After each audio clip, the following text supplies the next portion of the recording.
Bonjour et bienvenue sur la chaîne Mon Capital Immo, la chaîne dédiée à l'investissement immobilier rentable.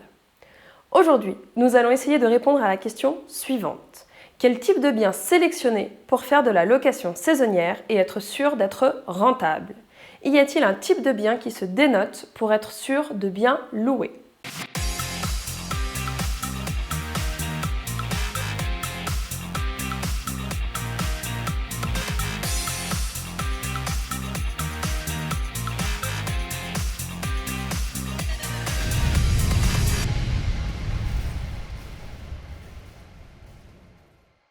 Juste avant de démarrer, n'hésitez pas à cliquer sur le bouton s'abonner juste au bas de cette vidéo pour être sûr de ne rater aucune future vidéo. En matière de location saisonnière, on peut louer des studios, des T1, des T2, T3, T4, T5 et même des maisons. Mais y a-t-il un type de bien plus rentable que les autres? Très souvent, lorsqu'on se lance pour la première fois dans la location courte durée, on a tendance à partir sur des petites surfaces, type studio ou T1. C'est normal. Ça rassure l'investisseur débutant car on part sur un financement plus petit, même si le prix au mètre carré est plus cher, l'investissement total est réduit.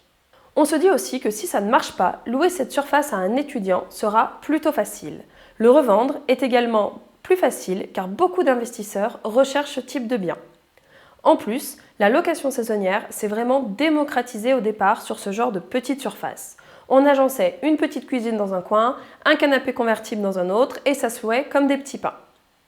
Aujourd'hui, la location saisonnière a tellement évolué que ce genre de biens se loue toujours, bien sûr, mais ce n'est plus forcément les plus rentables. Pour commencer, le canapé convertible, on va pas se mentir, ce n'est pas d'une qualité ultime. Du coup, vous allez devoir changer régulièrement votre canapé qui sera en plus ou moins bien maltraité par vos clients. Ça va engendrer des frais. Mais en plus, le confort ne sera pas terrible et la qualité perçue par vos clients va s'en retrouver entachée. Les gens ont envie d'un certain confort maintenant et d'avoir un vrai lit, ça change quand même la donne. Enfin, vous ne pourrez jamais louer votre studio à plus de 2 personnes. Et ça peut être un inconvénient car sur ce marché, accueillir plus de personnes permet de louer plus cher. Du coup, vous allez louer ce type de bien, c'est une certitude, mais à des prix plutôt bas qui ne vous apporteront pas forcément une super rentabilité. Du moins, peut-être pas celle que vous pourriez aller chercher.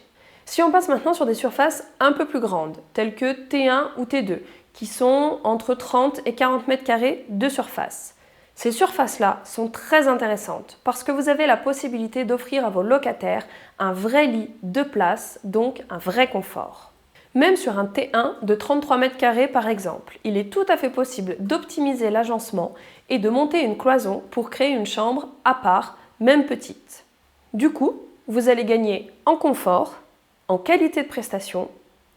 Vous payez toujours votre investissement moins cher, car le prix au mètre carré sera toujours moins cher qu'une grande surface. Vous pouvez d'ailleurs regarder sur Internet. Et surtout, vous pouvez accueillir plus de 2 personnes. Et oui, si vous avez une vraie chambre, vous pouvez toujours mettre un canapé-lit dans votre salon et ainsi augmenter la capacité d'accueil de votre bien. Vous pourrez ainsi accueillir un couple avec 1 ou 2 enfants, mais aussi des amis qui décident de séjourner ensemble. Ça a un avantage pour le client car au lieu de devoir louer plusieurs chambres d'hôtel, il louera un seul et unique appartement. Vous me direz, les hôtels proposent des chambres triples ou quadruples, voire même des suites, mais l'offre est quand même assez réduite et les prix souvent chers sur ce type de chambre. Le fait d'accueillir plus de personnes va vous permettre de louer plus cher car vous allez fixer un prix à la nuit pour 2 personnes, puis ajouter des frais par personne supplémentaires. Ce qui vous permettra d'élever le prix à la nuit et donc votre rentabilité. Sachez que ce type de bien se loue aussi très bien à des personnes seules ou en couple qui ont envie d'avoir un certain confort et un certain espace. Personnellement, j'aime beaucoup ces moyennes surfaces car elles permettent d'attirer le plus de typologies de clients. Et donc, plus vous louez, plus vous serez rentable. Maintenant, si on monte encore d'un cran et qu'on passe sur des T3, T4 et allez, T5, on arrive sur des produits plus rares dans le sens où il y a peu d'offres de location sur ce type de bien. Ça commence à se démocratiser, mais c'est loin d'être la majorité des solutions proposées. Dans ce genre d'investissement, le but est clairement d'accueillir des groupes de 6-8 personnes minimum. Vous pourrez accueillir des groupes de 4 personnes, mais ce sera surtout des personnes attachées à leur confort qui ne veulent pas dormir dans un canapé-lit. Ce genre de bien fonctionne très bien et se loue plus cher. Par contre, pour acquérir ce genre de bien, il faut quand même se situer dans une zone un peu plus touristique, car vous allez plutôt avoir une clientèle familiale ou de groupes d'amis qui viennent passer quelques jours dans votre région.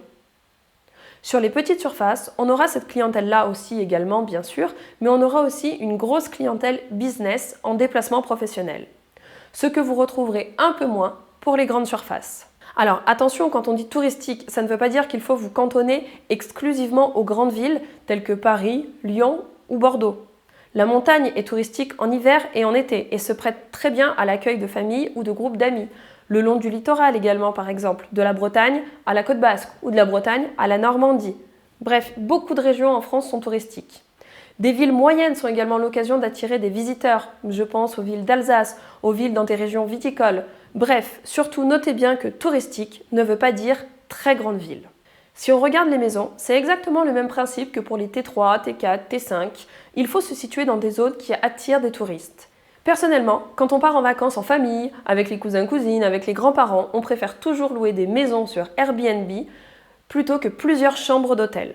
Attention cependant, ces grandes surfaces peuvent être plus soumises à la fluctuation des saisons, hiver, été, week-end, semaine, vacances scolaires ou non, que de plus petites surfaces. Mais encore que, pas toujours, et ça reste des projets très rentables. Vous l'aurez compris, on conseille plutôt des moyennes surfaces pour allier qualité, confort et rentabilité. Mais ce choix dépend aussi de votre capacité financière, de votre stratégie d'investisseur et aussi de l'endroit où vous souhaitez investir. Regardez vos concurrents. Que font-ils? À combien louent-ils? Y a-t-il une place à prendre sur une certaine typologie de biens? Voilà, j'espère que cette vidéo vous aura aidé. N'hésitez pas à nous dire en commentaire le type de bien que vous recherchez ou que vous avez peut-être déjà mis en location courte durée. Si vous souhaitez en savoir plus sur ce que Mon Capital Immo propose en matière de stratégie sur la location saisonnière, cliquez sur le lien en dessous de la vidéo.